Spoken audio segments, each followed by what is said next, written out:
সরকার 80% vote পরে, BNP পাইবে 205টা, জামাতে পাইব হাইস্ট 35টা, জাতীয় পার্টি 3-4টা পাইতে পারে, ইসলামী আন্দোলনে 1-2টা পাইতে পারে, আওয়ামী লীগে দাঁড়াইতে পারলে 10-15টা পাইতে পারে। সময় খালেদা জিয়ার মতো নেতা বাংলাদেশে আর হবে বলে মনে হয় না। দুর্নীতি এরশাদের আমলও আছিল, হাসিনার আমলে একজনে 1000 কোটি টাকা মালিক কিভাবে হয়? এটা হে নিজে কইছে আমার ক্ষমতার দরকার, আমার ক্ষমতাটা দরকার, তোমরা যা যা কিছু আর করো, অসুবিধা নাই। একমাত্র খালেদা জিয়া যদি বলে বিগত সরকারের আমলে যে কাজগুলো হয়েছে এগুলা যদি বন্ধ করে যদি আসতে পারো, অবশ্যই খালেদা জিয়া তারেক জিয়া যদি উদ্যোগ লই যায় বাংলাদেশে সোজা হয়ে যাবে। প্রথম ধরবে শিক্ষাঙ্গন, দ্বিতীয় ধরবে পুলিশ প্রশাসন যদি সোজা করতে পারে, আস্তে আস্তে সব সমস্যার সমাধান হবে বাংলাদেশে। চুরি হিকি গেলে একদিনে বন্ধ হয় না, দুর্নীতি বন্ধ হতে সময় লাগবে আস্তে আস্তে। খালেদা জিয়া একদিন বলছিল যে ট্রাফিক পুলিশের বলছিল 5 টাকা খাই না, এটা শরমের ব্যাপার। এখনো 5 টাকা না 5000 টাকা খায়, 100 টাকা খায়, মানুষের টাকা, মোবাইলের টাকা দেখে, পকেটের টাকা গনে, এগুলো বন্ধ হয়েছে। আপনি খালেদা জিয়াকে এত ভালোবাসেন কেন?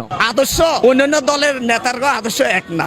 খালেদা জিয়ার আদর্শ হে ফালতু কথা বলবো না, উচ্ছৃঙ্খল কথা বলবো না, মানুষের ঘৃণা কথা বলবো না, মানুষের কুটক্তি করবে না। এটা একমাত্র খালেদা জিয়া ছাড়া আর কোন নেতাই নাই বাংলাদেশে। এবং খালেদা জিয়ার এই পর্যন্ত 10 মাসে হাসিনার আওয়ামী লীগের নাম বলছে, হাসিনা হলে এতদিনে 10 বার চুবাইতো, 10 বার উড়াইতো। খালেদা জিয়া এই পর্যন্ত কথাই বলে না যে হাসিনা বিগত সরকার খারাপ করে গেছে, আমরা বালা করবো। এই হাসিনার নাম হলো না, আওয়ামী লীগের নাম হলো নাই।